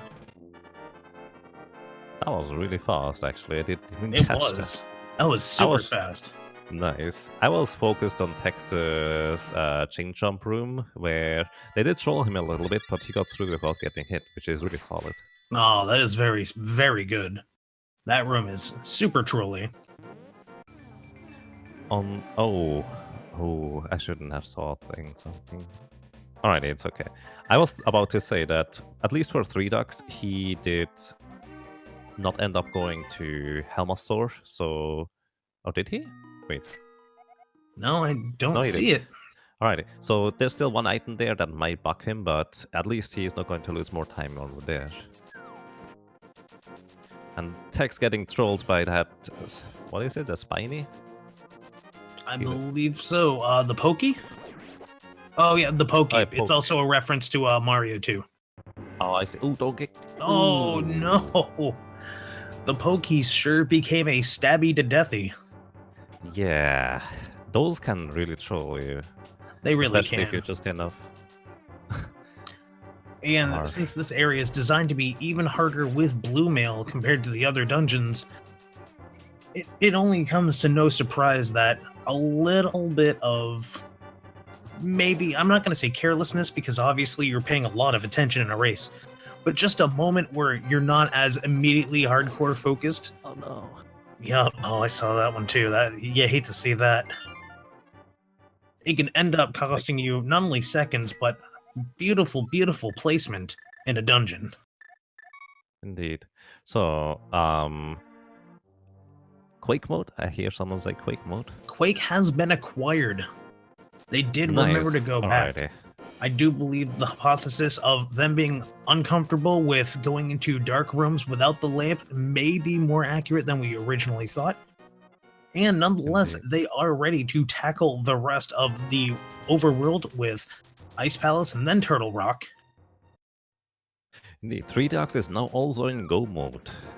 Yes, you are So I think correct. that will be next. And he buys a red potion there. I actually need to remember that. I like that. It's just kind of... That is something I don't really think about doing. If I have a flute, I flute quickly over to buy a potion, usually. But if I don't have a flute and want to go to Ice Palace, that's actually a really good option. I really like Yeah, that. that was unexpectedly clever. I was not thinking of doing that in the past. I would always just go and throw down the extra money for blue potion. But if you know your skill level and know how things happen for you, and you're often more down on down on health than you are on magic, why spend the extra 40? Because over time you're going to be saving money if you're in a seed like this, where money, while it does come to you, is not exactly everywhere. Indeed. So EODTex takes the safe route and goes to check out the big key chest, because it could contain a small key that you need in order to complete the dungeon. Absolutely. The chance is actually not that large for it to contain a key, but it's still there. There have been races where it has been seen that way, so I wouldn't be surprised if that was indeed a check at that point, but since they already grabbed one and then continued on, suppose you could say they went the smart and safe method over just going full YOLO mode into guessing what the big chest had. Absolutely. And and there there's is the the flute. flute! Oh, doot, hope you had your calcium. Indeed. Actually, it was in this case a really good choice for the runners to not go into Turtle Rock early, because if they did find the flute, they would have more options to go to places, which would end up being bad for them. Yeah. That might have been the trap to head them over to Misery Mire instead. Oh, that would have been tough. Indeed. So, ThreeDucks with his bomb jump, gets it first try. Very good. Very, very solid. That Excellent. takes me usually way longer. It all depends on the strategy from what I've seen of people. Some people aim for lining up the head. Custom sprites, people usually end up lining up the feet. And Tex is now on the laser bridge. He has to do it the tricky way with boots. Oh, which is really difficult to do, honestly. Just kind of It really is. get on the correct pixel and then just run. Yeah, it really does come down to pixel perfect execution on that, and then appropriate timing. Speaking of execution, though. Oh, sorry, go ahead. I'll get to mine in a second. You don't want to bonk in the wall in the end. And he opens up the safety door. Definitely a very good choice there. Agreed. Speaking of execution, ThreeDucks making sure to go through effectively and quickly through Ice Palace, not letting a single thing distract them from the main goal of getting in and out of there quick. Ooh, this is... Whoa! Tex just... Oh, and getting it after the next time, Tex making quick work of... Oh! However, they did go through that area, so even though they died, and it does take seconds, it's at least not as painful as having to start over from the beginning of Turtle Rock. Or in this case, right after the big chest. Indeed. So, and also ThreeDucks had no problem keeping enough magic to the boss. Let's hope he doesn't die along the way. He does have a red potion, but bonking into the bodies of those cotton clouds is actually pretty painful. Even with red mail, it still takes at least 3 hearts. That would leave them with, at most, half a heart left to make sure to jog their menu button right over to the potion. And now if they get hit, never mind, they're going to take care of that real quick. Alright, I definitely appreciate that safety there. As do I. You really have to respect might as well use it. Absolutely. You really have to respect when someone's comfortable enough with their skill level to know when they're going to need something to make it more effective so they don't keep trying to improve during a race. Yeah, especially dying to colds there is pretty much one of the worst deaths because you have to go all the way back through, which that takes a long time. It does, and what's worse, if you run out of magic and have no refills, guess what you're stuck doing? That's right, going all the way back to the witch and getting another magic potion. Indeed. Unless you are lucky and the stun item might be a full magic container or so, but Oof. that is kind of rare. Ooh, It ooh. is. Oh, EODTex making very smooth work out of the initial stage of Trinex, or the second stage of Trinex, taking advantage of being able to attack them anywhere using the poke, spin, and then slash strategy to make a very, very effective 3-hit one cycle on the snake technique, or the snake section. And that means they have their last crystal. For anyone that's not familiar, we'd like to let you be aware that this is now the time where the tradition of the Zelda Randomizer is that we are now approaching Ganon's Tower. We have up to 22 chests to guess where the big key is going to be. Feel free to guess how many chests they're going to open before they find the big key, or if you feel like you want to be a little extra sassy, feel free to guess the location.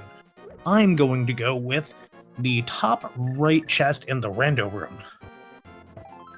Wow, that's very specific. I'm just going to go with the number 13, whichever one that might end up being. That is a very good call. We're already seeing tile room, we're seeing torch key, we're seeing ice armos chests. People really want to see a very in-depth dive into Ganon's Tower. Yes, let's see. Tex gets a small key. He decides to not go to the right side. He does and indeed. Just goes the standard route over to the west. Definitely a solid choice. Now it is entirely possible that they could be going for the Dark Magician strat, as I now also realize it's where they also go and check the 4 chests over here before going over to the right. However, most of the common meta has been that most people just attempt the first 2 chests before continuing to go completely to the left. Indeed. So, this is... I don't even know. Did I count 1, 2, 3, 4? This is going to be 5 and 6. This is currently 5, 6, 7 Actually, if you count Bob's lantern. So that would be 7. Right. Next one would be 8. Also rip Bob because there was a key on there. Indeed.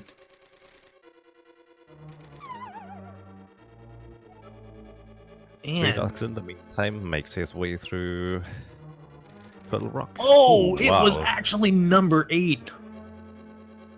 Number 8 in the fire bar room. Wow, that's something that you don't see all that often. No, that is very uncommon. However, always appreciated.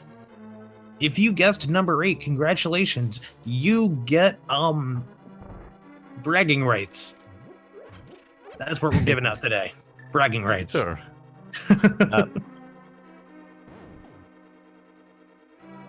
Quick work of the very beginning of the top half of Ganon's Tower. Using the manipulation of grabbing while holding on down at an angle to be able to move the mimics, and then using swipes of the sword while holding a direction to manipulate the mimics in the next room. Indeed, the mimics move as soon as you hold the direction on your D-pad, but if Link himself cannot move because you're currently swinging the sword, that makes them move without you moving, so that's very effective. Indeed. Also, a clean escape through the cannonball walkway into the beginning of the gauntlet, and right off the bat getting a silver arrow into the skull of a skeleton. I think he aimed for the skeleton with that silver arrow and hit the other guy behind it instead. That was actually pretty good looking, to say the least. That was... Oh yeah, no, that looked fancy as hell. I loved it. Tried to snipe the blue guy across the room. Didn't quite work, but the blue guy immediately comes back down, so... Almost, that's a really unfortunately. fast so far. Oh yeah, no, there's been a lot of good smooth shots. Unfortunately, with that last one, it does seem like Link's never going to get their MLG sponsorship. Meanwhile, making extra quick room of one of the more obnoxious ice levels in Ganon's Tower. Yes, and that was absolutely no problem.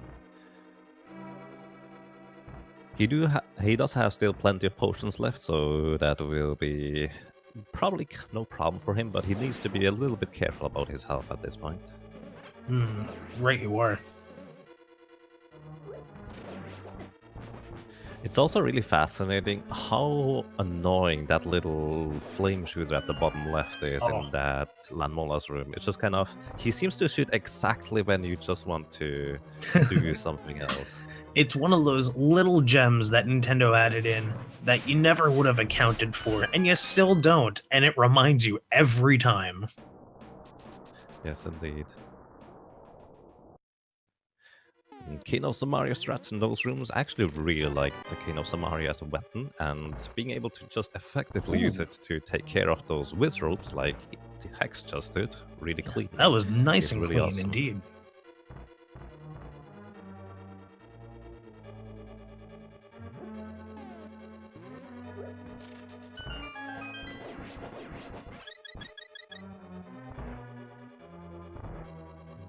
Oh, interesting. Meanwhile, ThreeDucks going into this room, That's presumably looking for magic. But yes, I think that sounds about right. He would have enough magic, I think, to do that one thing. Also, yep. you can push those blocks as soon as the last enemy in the right room is defeated, but that is actually something a bit obscure, because you have to go to...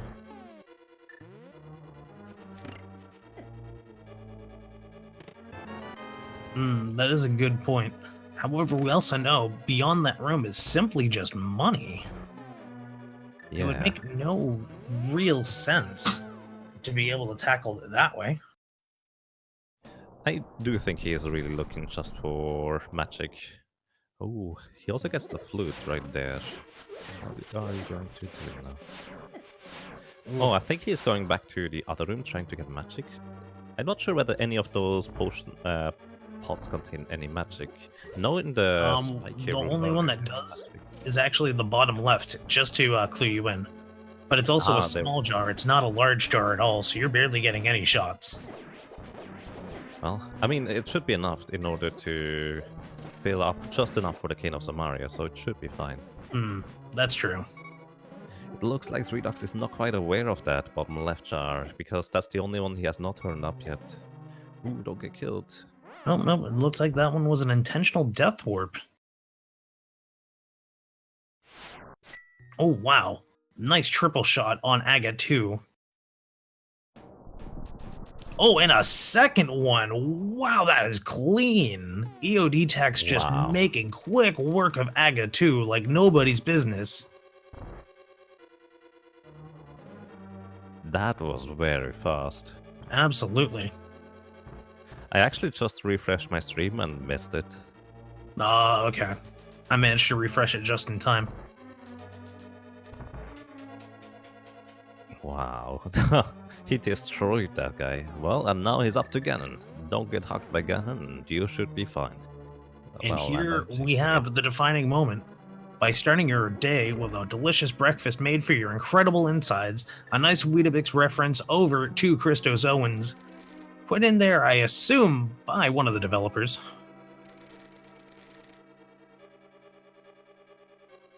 So, worth noting for the Ganon fight, he has tempered, so that means it is 12 slashes for the first and second phase. Whenever he does a spin, that counts for 2 slashes. It does. Those fire bat circle thingies, once he gets 12 slashes in, Ganon will end up going to the teleporting phase. Yes. Trying to use the hookshot to avoid damage. It's a bit tricky from this location. It's also an interesting technique to go along with on Ganon by going immediately behind when there's not as much room and actually using a charge attack to be able to get 2 hits of damage. Not just in the sense of, sure, each one of them is 2 slashes, but literally equivalent of 4 slashes of damage in literally 1 attack. Ooh. Oh, tries to laser bridge, and it also is really mean to him. Kind of like Tex had a bit of trouble. And feel free to press F to pay respects, but here we are back on the bridge, and the key has been found, and ThreeDucks is out of there. However, Ganon is also almost out of there. Although Ooh. Tex did almost fall, that was very, very close. He also only has 2 hearts left, but double shot. There we go. Oh, Alright, he the got double it. shot took care of it very quickly. It's only a matter of time before we see the dot done. And there it is, with EODTex finishing in first place with an official SRL time of 1 hour, 39 minutes, and 35 seconds. Good game, GG. And let's see how ThreeDucks ends up taking care of that. So yeah, that was Try to get- very solid run overall. That was Oh, quite absolutely. fascinating. Both of these runners have had very on-point execution. And just to make sure to say it again, they've also been putting on an absolutely fantastic race for all of you. So I'm going to ask all of you to do them a favor and go and follow them on Twitch, as well as the rest of the speedrunning related community channels that we have, such as Randomizer Mania 1 through 4. Technically it's Randomizer Mania, then Randomizer Mania 2 through 4. And the same can be said of the speed gaming channels. Also, make sure to give a lot of love and appreciation to our awesome race streamer ALTTP, not only in Twitch, but by a follow on their channel, as well as Slim Kirby for doing an excellent job keeping track of all those items, while your commentators, myself and Yagamoth, have been making sure not to shut up for the last hour and a half to make sure you had some extra commentary to go along with what is exactly happening. Meanwhile, Yes, indeed. ThreeDucks in the middle of that. Go ahead. Sorry, don't mean to cut you off. ThreeDucks in the middle of that manages to finish off the dinosaur, the Trinex, and, well, finally gets into the cannon hour as well. Not too far behind, all things considered. It's not going to be enough for him winning anymore, but this is definitely quite a good time as well, in my opinion. Absolutely. And here we have ThreeDucks coming on in. And we're going to see how long it takes them to find that key. Fortunately, as we know, it's not going to be too much of a problem. But in the meantime, while we're seeing when that happens, I'm going to see if EODTex is ready to have a post-race interview.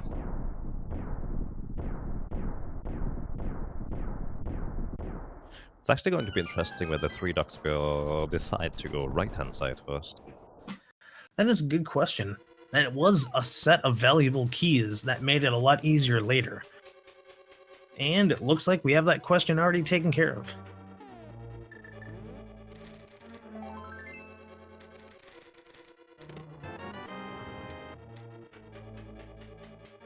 Looks like ThreeDucks also heads over to just kind of to the standard route, which ends up paying off since the big key, will just be in the firebar room, not too far away from here. Absolutely. Oh, and we are going to be seeing Bob. Wait, no, that means Rip Bob, doesn't it? I can't remember which one actually cues Bob. It's Schrodinger's Bob, because we're never going to check on him. Oh, that's right. My goodness, I already forgot where Bob was in comparison to where the key was.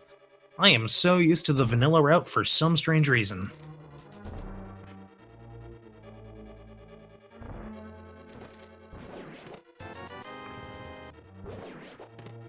And we have bombs, we have rupees, we have an arrow upgrade, and a key, once again.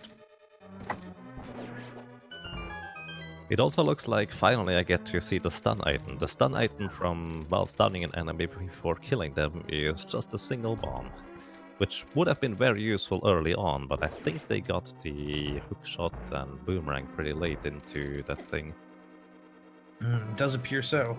And it looks like we're about to have EODTex ready, and in fact, it appears they are here. EODTex, good game. Welcome. Congratulations. Thank you. It appears that the mushroom was on the pedestal.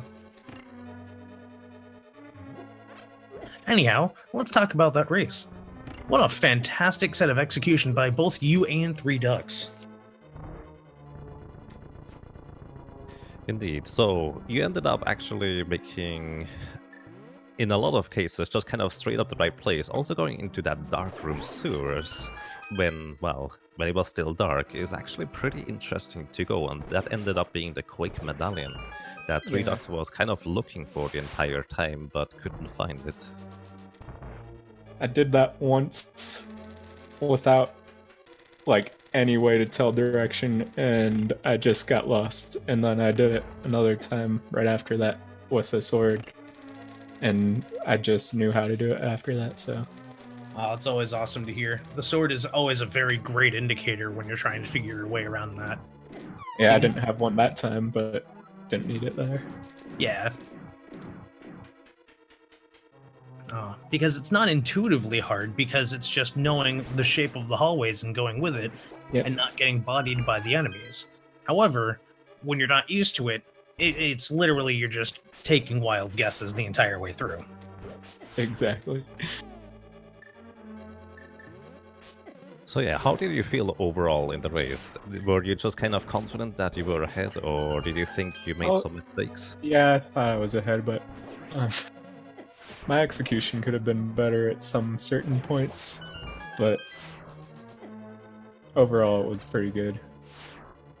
That's good. We I have to mean, the agree. execution, especially through that gauntlet and also Aghanim 2, that was actually quite a sight to see. I like that. Yeah. In fact, I think it's easy for us both to say you had some moments that were very, very fantastically smooth. Oh yeah, if I had this as like one of my main speed games, I'd probably be pretty good at it. But for me, it's just casual. Nice. Now, let's see. Trying to think of other things aside from that, and off the top of my head, I mean, the execution was very clean. Cold Stare looks like you were just destroying it like a set of early Light World enemies. I don't know the NMG setup for that, but I Believe it or just not, you really did don't pretty well care. with it. Yeah, that boss was, well, just cotton candy, I guess. Eaten really quick. Yeah, typically we see people just bat them over into a corner and then swing their sword until they end up finally defeating them, or they finally break away and then you have to improvise. But even without that, you just kind of made quick work of it, and the next thing we knew, before we could even comment on strategy, it was done. That was a very fantastic example of how to clean up on that race. thank you. Also, I would say, at least from my perspective, from what you knew about items and locations, I think your routing overall is very, very solid, to say the least. As in, all the decisions made a lot of sense to me. So that was pretty awesome to see as well. Just kind of, not even anything I would say I would have done different much, since I actually really like being able to check catfish, kind of like you did earlier rather than later, just along the way, and that ended up paying off with the lamp, which made a few things easier. Yeah. So One how thing, would you I be- almost always forget that the hammer opens up certain areas of Death Mountain. And so I started to go to the purple chest. And then I remembered, oh yeah, hammer opens up Spike Cave. And then before I started heading up there, I remembered it opens up Hera too. Oh which yeah, that was very Definitely good. saved my life. Oh, Indeed. definitely, because it was only humor to be able to see you take down the first Moldorm, and the next thing you know, whoops, there's the mirror after all. Yeah. Oh, and shot down by Trolldorn 2 a second time. ThreeDucks is not having as nice of a streak of luck. But nonetheless, a lot of the rounding was pretty solid. The execution was pretty solid. This was a very good run on your part, and I have to say, once again, as a broken record, good job. Like, It's funny Indeed. enough, you running into going through that area for Quake may have actually been the one deciding factor at the earlier part of the race that at first didn't necessarily seem like it paid off too much until you made the realization that Quake was indeed required for Turtle Rock. I also forgot that what pod was a pendant when I did the Eastern pod combo. Oh, we I was did see actually that. about to ask for that, because there was just one item there for Helmasaur, and I figured you were just kind of taking the gamble that help also would be required. So Nah, I just was leaving those because there was just one item left in each of them until I got the hammer, so I could do them both together. I Makes see, that sense. makes sense. But yep, that is definitely a mistake that is relatively common. The next thing you know, Yes. oops, that was a pendant dungeon, right? I just kind of go moded into there. Yeah, that's actually, I as a commentator even did that too. Just not just kind of, oh yeah, that was a pendant. I forgot that too until you just received it. But as soon as I finished that, I was kind of worried that the green pendant would lead to something. And Nice. I just left desert as is, and it paid off, so no big deal. ThreeDucks got 3 doubles on Agadim. That sounds pretty solid to say the least. And he is now on Ganon too. Very nice. Getting the Weetabix promo. I don't know if you're wondering why I stopped outside of Thieves Town. I had to let my dog out. Oh, that's what that was. Okay. Yeah, Because it was one of those things where you notice it, but since everything else is going on, you just kind of over time focus on everything else and totally neglected that part. yeah. Ah, good to know. Right, that was a thing. I was just worried that you would get hit by those little ghosts that were swarming around. I did right when I got back. I didn't know they traveled so far vertically. I thought they had just stayed in a general area. Aw. Well, I mean, I That did does not know happen. that either. We just learned that.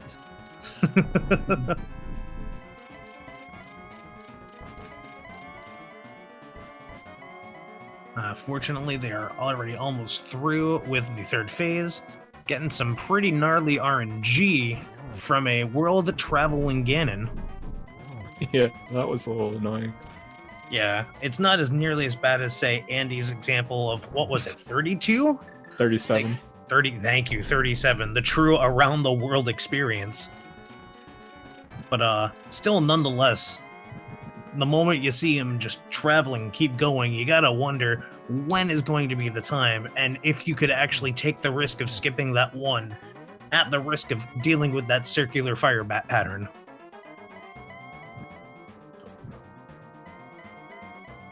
So he got the torch glitchers is very nice. That makes that a lot easier to then subsequently just hit Ganon with arrows.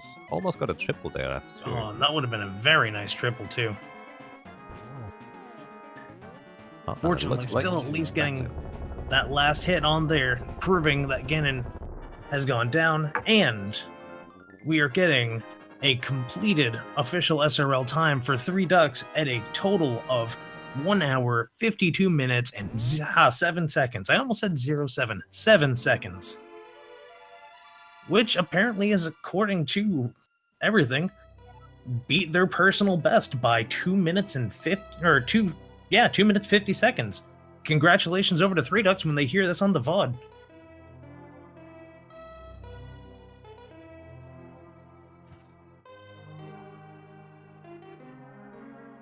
And now we're going to see if they're also ready to also throw down on the post-race interview. But in the meantime, Tex, you did mention that you also speed other games. Which ones do you speed, by chance? AM2R is my main game. It's a little bit of a controversial, I guess, but I love it, so no reason not Gotcha. to. Good to know. And my first speed game was Super Metroid back in 2008, 2009. Oh, very nice. Super Yeah. Metroid's always fantastic. Also, something that's also getting very much love getting randomized, which is nice to see.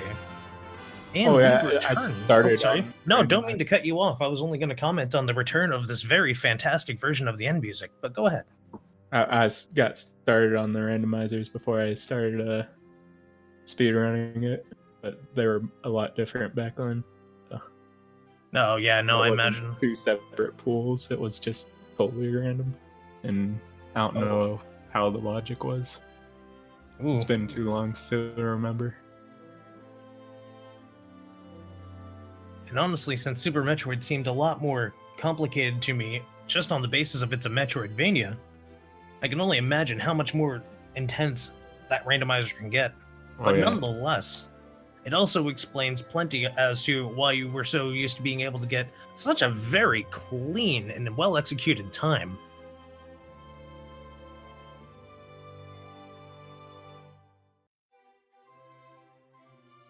So it looks like we are getting ThreeDucks for commentary or an interview as well. So Yep, I'm just waiting to see them, because I unfortunately do not see them in the waiting room.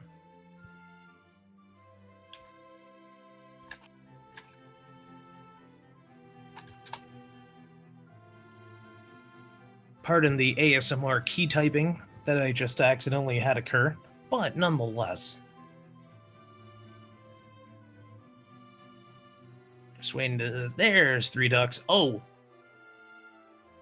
And welcomes, again, ThreeDucks. Congratulations and GG. Also, kudos having the swag duck icon for your avatar on Discord. Thank you. Yeah, there's no icon with 3 of them, so. But yeah, thank you. It feels good to improve my PB. I kind of knew I was going to scrub out of this tournament because I could improve my PB and be 15 minutes slow. Nice. But yeah, it was a fun seed. I felt like I was making progress. Then I hit a wall for a bit, and then I found Quake, and then I got trolled for a long bit by Total Rock. I should probably practice it without half magic, just to get better at that. That was a bit of a trolly experience that we witnessed during the interview, but nonetheless, we were actually wondering, are you comfortable by chance with dark rooms? Because it seemed like you avoided a majority of them, minus, say, I think it was Eastern Palace, until you finally got the lamp from Catfish. Yeah, there are a lot of dark rooms I prefer not to do dark. I did the Mountain Dark and Eastern Palace Dark, and that's about it. I do think I need to practice dark rooms. That probably help a lot.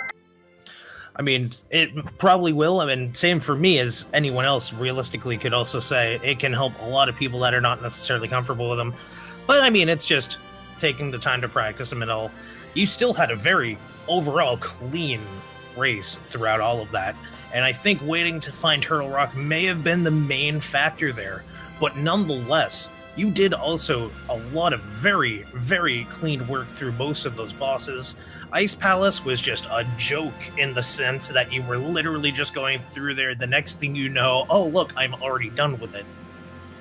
Swamp Palace, Swamp Palace also was super quick. So overall, you'd had a very good run, and I have to say congratulations as well. Thank you. Yeah, and I felt like Ice Palace went as good as it's ever gone for me. If there's besides dark rooms, if there's other things that you saw and you thought I should do differently or do better, definitely want to hear those too if you got them. Oh, I assure you, you've already beaten my personal best. I can't necessarily see anything off the top of my head. I'll let you know if I think of anything though. I appreciate it, and thanks for commenting, and GG to Tex. That was a darn good time. I'm excited to go back and watch the restream and see what happens. It was a very good race for both of you, and once again, even though I'm a broken record about it, both of these racers not only had an excellent race, but definitely busted their butts to make sure you had a very entertaining one as well. So the least I think you could do for them is consider giving them a follow on Twitch, maybe checking out their social media, maybe seeing what else they do, and hanging out and saying, hey, your race was awesome. Also, make sure to give a lot of love to your tracker, Slim Kirby, as well as your Greek streamer, LVTV. And, I mean, if you want to also say hi to your commentators, you can as well. We're not going to say no to that. Yeah, thanks for doing this, and thanks Slim Kirby, and also shout-outs to Sakura Tsubasa, who's our group mod, I think, and I definitely, when I was just starting out, I depended very heavily on her guides, so I wouldn't be able to do any of this if she hadn't written all those guides on her blog, so shout-outs. Oh, absolutely. You also bring up a very valid point. A majority of this community has also been organizing and working behind the scenes to make this not only possible, but look as clean and professional and as excellent as possible. So if you ever see them, if you are by chance on the tournament Discord, or if you ever see them later on in the community by watching these shoutouts to our video watchers on YouTube, then by all means, make sure to say something. Appreciate them. We all like being appreciated. We all like being able to welcome you into this little fun world we like to call Link to the Past Randomizer. Any final thoughts from our racers? No, GG Tex, that was fun. I'm excited to do the rest of the races, and then I'll be cheering you guys on in the bracket phase, I think. So, yeah, good job, man. Yeah, GG, and keep on watching for more great seeds. Hopefully, some pedestals coming up. Yeah. But also, congrats on not having a pedestal seed, which apparently seems to be very common in version 26.